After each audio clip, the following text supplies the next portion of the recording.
Allahümme salli ve sellim ve barik ala seyyidina Muhammedin ve ala alihi adede in'amillahi ve iftali. Euzubillahimineşşeytanirracim. Bismillahirrahmanirrahim. Milattan önce 9500'lü yıllardayız. Allah-u Zülcelal'in emri ilahisiyle Hazreti Hamail'in iki evladından bahsetmiştik hatırlarsanız. Bu iki evladından bir tanesi Hazreti Hamli Efendimiz, Göbekli Tepe'nin inşası görevini ifa edecekler. Kendi oğullarından ikisinden bir tanesi Göbekli Tepe'nin inşa ettiği bölgede, diğeri ise yarınki derste Allah nasip ederse anlatırsak Mısır bölgesine intikal edecekler. Allah-u Zülcelal'in görevlendirdiği Allah'ın peygamberi Hazreti Hamli büyüdü ve 40'lı yaşlarında peygamber oldu. Onun peygamberliği sürecinde kendisiyle beraber Amerika'dan gelmiş olan, Amerika kıtasından gelmiş olanların çevredekiler onların farklı yapıları, farklı kültürleri sebebiyle çok sakin oluşları, ticarette çok rahat oluşları sebebi ve daha pek çok unsurlu sebebiyle bir dışlanma süreci yaşadılar. Bu dışlanma süreci içerisinde ibadethanelerde onları görmek istemiyoruz, onlar başka yerde bulunsunlar buyurdular.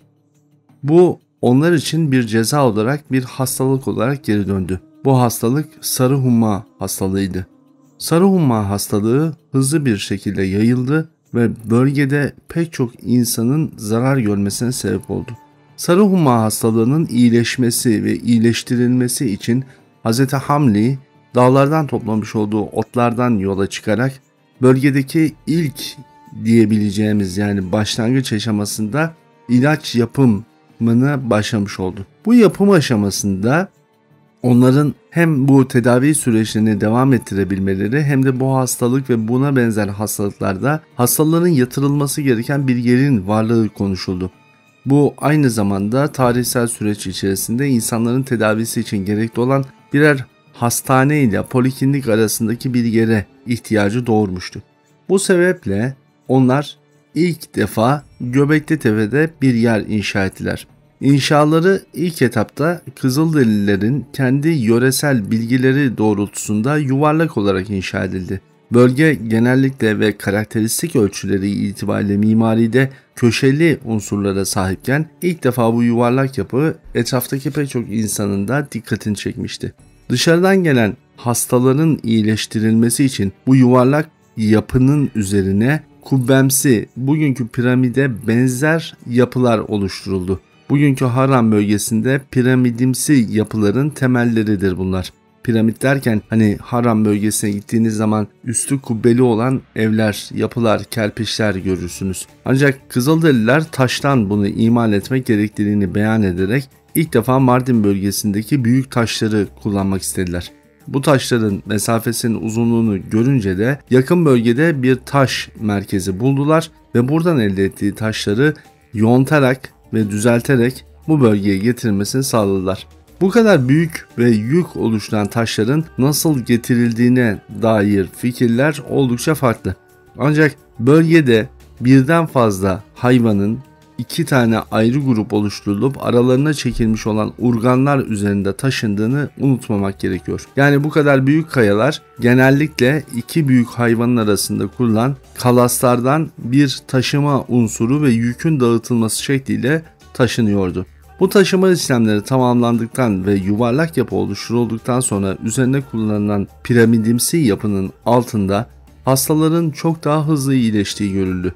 Ancak hastaların hızlı iyileşmesinde kullanılan metot sadece buranın mimari özelliği değildi. Aynı zamanda güneşin geliş açısına bağlı olarak dizilmiş otların, yakılan tütsülerin ve bu yuvarlak mekanda oluşan küçük mikro düzeydeki rüzgar akımının insan vücudunda bırakmış olduğu etki hızlı iyileşmeyi tetiklemişti. Yani bugün insanların sadece ibadet amacıyla kurulduğunu zannettikleri Göbekli Tepe aslında bölgede kabul edilmeyen Kızılderililerin gelerek Hz. Hamli ile beraber oluşturdukları ilk hastaneydi. İçeride yapılan ibadetler sonrasında bu insanlar bölgede sevilmeye ve bu sevgiyle beraber bütün dünyaya tevhid akidesinin beyanatını sunmaya devam ettiler. Hz. Hamli tarih boyunca buraya asla küfrün elinin değmeyeceğine dair beyanatта bulundu.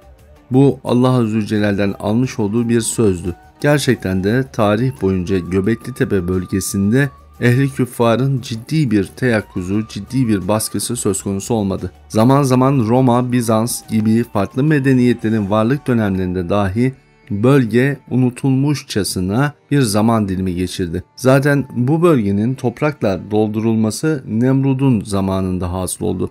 Hz. İbrahim Efendimizin bu bölgede tedavi amaçlı gitmiş olan babası bu bölgede görmüş olduğu tedaviyi anlatınca, yeniden insanların bu tevhid akidesinin varlığından beyan edince, çünkü kendi babası Hz. İbrahim Efendimizin babası küfür ehli değildi haşa, amcasından bahsediyor Kur'an-ı Azimüşşan, amcası küfür ehliydi ve Hz. İbrahim Efendimiz döneminde anlatacağımız üzere babası bu bölgede tedavi olunca Nemrud'un adamları tarafından burası tamamen toprak altında bırakılmaya karar verilmişti. Önce yıkmak üzerine geldikleri yerde her bir taşa vurmaya kalktıklarında geriye seken çekiç 30'a yakın askerin yaralanmasına, 3-4 tanesinin de ölmesini sağlamıştı. Nemrut ve bu bölgede yaşayan insanlar tarih boyunca yaşanılan bu büyük elem ve ızdırap dolu sıkıntılardan haberdar oldukları için bu ve buna benzer yapıları yıkmaktan çok gömmeyi tercih etmişlerdir. Çünkü bunları yıktıklarında başlarına gelebilecek olayların tarihsel süreç içerisinde yaşanmışlıkları hayatlarında bir karşılık bulmuştur elbet. Her ne kadar kelime-i tevhidi reddediyor olsalar da bu noktadan başlarına gelebilecek olan problemlerden en azından kendilerini nefsani olarak kurtarabilmek için bu bölgeleri gömmeye tercih ederler. Hz. Hamli'nin bu hastanesi daha sonra Kudüs bölgesine kadar etkinliğini sürdürdü. Ta Hicaz yolundan gelen hastaların tedavisi için önemli bir merkez haline geldi. Hz. Hamli'den ümmeti bu hastanelerin sayısının çoğaltılması gerekliliğini beyan ettiler. Hz. Hamli de bu bölgede yetişmiş olan doktorlarını dünyanın farklı ülkelerinde görevlendirmek üzere göndermeye başladı. Bu da tevhid inancının sağlıkçılar eliyle yeryüzüne dağılım sürecini tetiklemişti. Uzun yıllar boyunca dünyada tıbbiyenin, yani insanları iyileştirmek üzerine görev yapan doktorların aynı zamanda tevhid akidesini sunan insanlar olması bu sebepledir. Tarihte pek çok yerde okuduğunuz üzere rahipler, keşişler, bu ve buna benzer din adamlarının aynı zamanda tıbbi konulardaki ileriye gidişleri ve tıbbi konulardaki bilgi sahipleri oluşları tarihin bu en eski yapılarından biri olan Göbeklitepe'ye dayanıyor. Kuşkusuz bu bugüne kadar arkeologların bulduğu en eski tarihsel yapı. Aynı zamanda insanların o tarihte de gerçek bir yaşam sürdüklerinin kanıtı ve aynı zamanda tıbbiyenin bu kadar geçmiş ve eski ve kökenlere sahip olduğunun göstergesi. Göbeklitepe'den yetişen ailelerden öyle isimler hasıl oldu ki İbn Sina bunlardan bir tanesidir. Evet, binlerce yıl sonra gelecek ama ataları ta Göbeklitepe'den almış olduğu bu feyze bereketle gitmektedir. Zira Hz. Hamli göğüsten göğüse aktarılan bu önemli ilmi yaklaşık 12 evladına vermişti.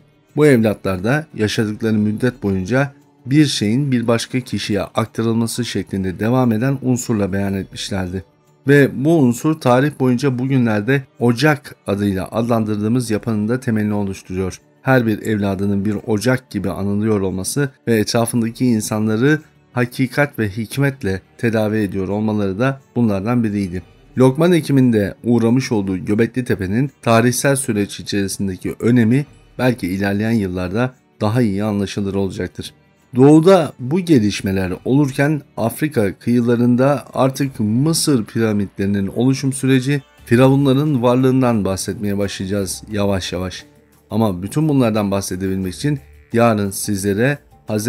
Hamail'in diğer oğlu Hz. Tem'il'den bahsediyor olacağız. Onu da yarın ifade etmeye gayret edeceğiz efendim. Bugünlük kalın sağlıcakla.